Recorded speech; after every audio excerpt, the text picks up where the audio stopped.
LDF-മായി കേരള കോൺഗ്രസ് എമ്മിനുള്ള ബന്ധം chairman Jose K Mani തന്നെ വ്യക്തമാക്കിയിട്ടുണ്ടെന്ന് TP Ramakrishnan. Kerala Congress M എടുക്കേണ്ട നിലപാട് തീരുമാനിക്കേണ്ടത് അവർ തന്നെയാണ്. LDF-ന്റെ ഭാഗമാണ് കേരള കോൺഗ്രസ് എം. അതിൽ നിന്ന് വ്യത്യസ്തമായ ഒരു നിലപാട് LDF-ഉം കേരള കോൺഗ്രസ് എമ്മും എടുത്തിട്ടില്ല. UDF അടിത്തറ ഭദ്രമല്ലാത്തതിനാലാണ് അവർക്ക് ആശങ്കയെന്നും TP രാമകൃഷ്ണൻ പറഞ്ഞു. ഇടതുപക്ഷ ജനാധിപത്യ മുന്നണിയിലുള്ള കേരള കോൺഗ്രസിന്റെ ബന്ധം കേരള കോൺഗ്രസിന്റെ ചെയർമാൻ ജോസ് കെ മാണി വ്യക്തത വരുത്തി സംസാരിച്ചു കഴിഞ്ഞിട്ടുണ്ട്. അവരുടെ പാർട്ടി കാര്യങ്ങൾ വേറെ ആരെങ്കിലല്ലോ തീരുമാനിക്കുന്നത്. കേരള കോൺഗ്രസ് എടുക്കുന്ന പാർട്ടി എടുക്കുന്ന നിലപാട് കേരള കോൺഗ്രസ് ആണ് തീരുമാനിക്കുന്നത്. ആ തീരുമാനം അവരെടുത്ത് പുറത്തു പറഞ്ഞിട്ടുണ്ട്.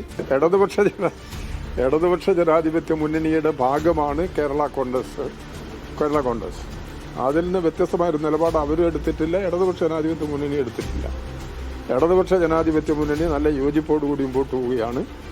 ഇടതുപക്ഷ ജനാധിപത്യ മുന്നണിയിലെ ഒരു പ്രധാന പാർട്ടി എന്നുള്ള നിലയിൽ ഇടതുപക്ഷ ജനാധിപത്യ മുന്നണിക്ക് സഹായകരമായ നിലപാടാണ് ജോസ് കെ മാണിയുടെ നേതൃത്വത്തിലുള്ള കേരള കോൺഗ്രസ് സ്വീകരിച്ചുകൊണ്ടിരിക്കുന്നത്.